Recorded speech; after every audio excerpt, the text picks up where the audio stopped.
Hi, cute dog. And a beautiful day today. Not foggy, not cloudy, not snowy. We have been right here in all sorts of weather. Getting rained on, snowed on, windy, sunny, hot. This is a good spot to be. Having some neat conversation on the way up here, just about projection, Assumption. projection and assumption. I think there's so much of that that's so easy. I do. I think we all do, right? Yeah, for sure. I think, and there's something on the metaphysical side of it that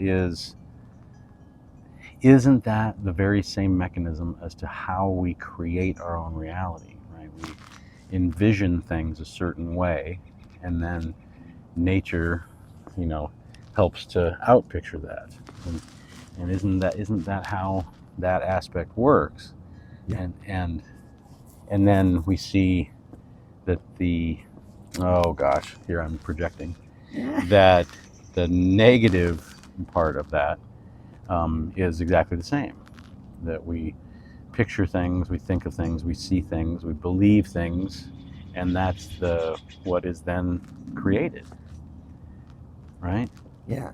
Metaphysically. So let me express it this way. Mm-hmm. The reality is this complicated, full thing all over. Each one of these with information and reality to them. We see this one and that one. And, we make all these assumptions about those two. And we say, hey, see, it's right there. Of course I'm right. There it is. But wait a minute. How about all the 10,000 other things? Yeah, I don't choose to look at those. And we're kind of set up that way. And if we see a whole lot of that, then what are you talking about? That is reality. I see it all the time. Even when I was a kid, I saw it.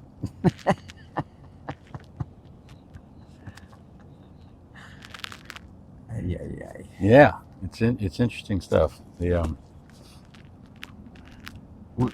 place I go to with it is don't think or talk about assumptions. Oh, look at that. Just see it in amongst all the other possibilities, and what shows up best, or what's the most interesting at this moment, or let me see it all. Am I noticing everything? Wow, look at that beautiful little thing right down there. As opposed to, that's, and walk away. Mm-hmm. Snap judgments. Yeah, because you're actually talking about walking away from that whole envelope of wonder and beauty, and a few of them might be weird or whatever. Mm-hmm. And I especially don't want to just emphasize and go look for it. And everywhere I'm looking, I'm seeing this thing. What a world that is. Yeah, I think we know some people like that. Yeah. That just kind of move through the world seeing that ugly stuff. I know I have friends that do snap judgment things, and it doesn't work for me because I like to look around a little bit more. Good. But I don't know that my end decisions are any better. I really don't. It's just for me. Yeah. Like, again, personality type or whatever. For me, I like to look around a little bit more and take a look at the things. and when that is turned up too loud, or when that characteristic of me is turned up too loud, now I become also very indecisive, and I'm not making decisions. There's almost too much. And crank it up too far. And so I've got friends. I'm thinking of one particularly that she just boom. She just makes snap decisions all the time. That's the way. And it's often quite shocking. I'll be helping with a project around her place or in her backyard or whatever. No, cut that off. And she's just like, no, that way. And I'm like, well, didn't you know? No. And then so many times, exactly that. Like, oh man, if we would have left that like 6 inches longer, oh man, remember when we had that 16-foot board and we cut it off to 8? Man, look what it would have if we would have left it at 12. Now we'd have this whole other thing, right? But we made the snap decisions, and if we would have gone my way, we'd be on day 4 and it still wouldn't be done. And we'd have all these options. Yeah. And so I drive her nuts with my wanting to do everything artistically or bring a artistic flair to it, or I really like to do things different. It's like if I've seen something as simple as just like a little lean-to roof over the garden shed. It's like we've all seen little lean-to roofs off of a garden shed 1,000 times in our life or more. And I'm like, but couldn't it be a trapezoid instead of a rectangle? Or what if it, there's a big gap between those 2 trees? Couldn't it go off that way? No. And so we get in those types of, loving arguments when we're doing all kinds of projects. And I know that I frustrate the hell out of her, and her snap judgments just piss me off. Come on.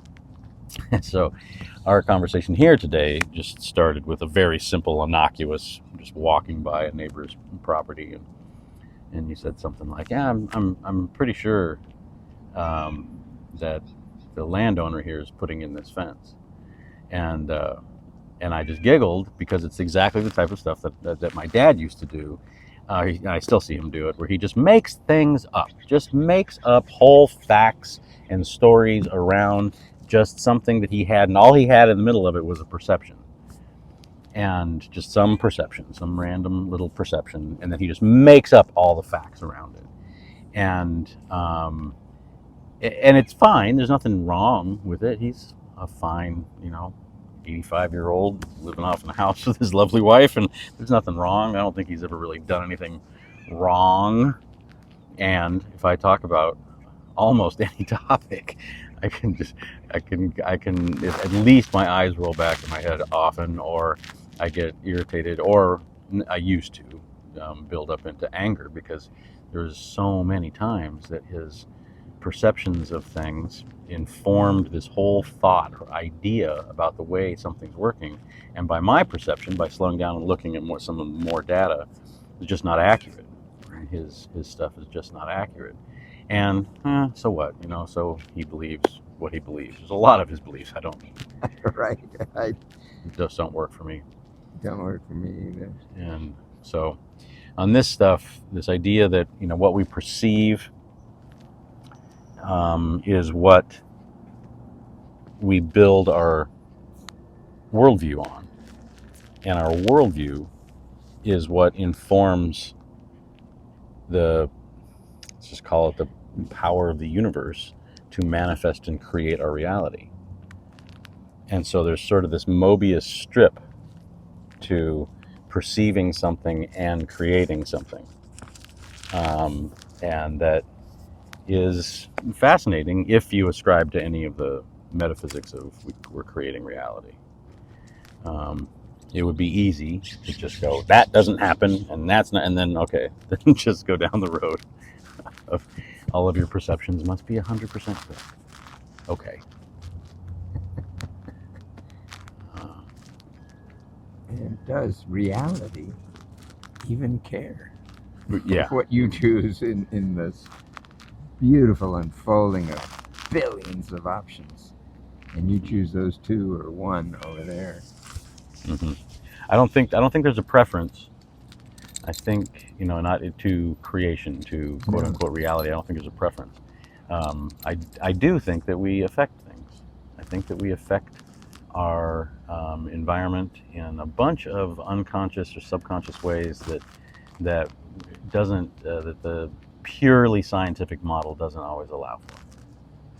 We don't have, although the more and more that we're getting into things like quantum entanglements and other quantum physics, etc., there are some things that are showing up.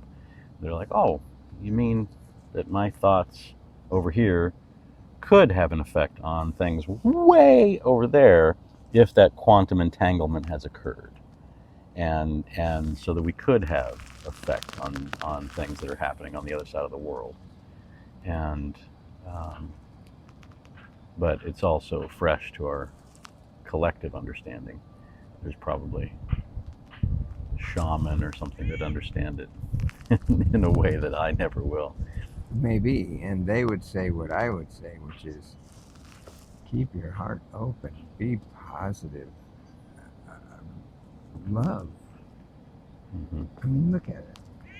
It's 90% gorgeous. Mm-hmm. I'm sure there's a problem there, there's a problem over there. Let's work on that one. But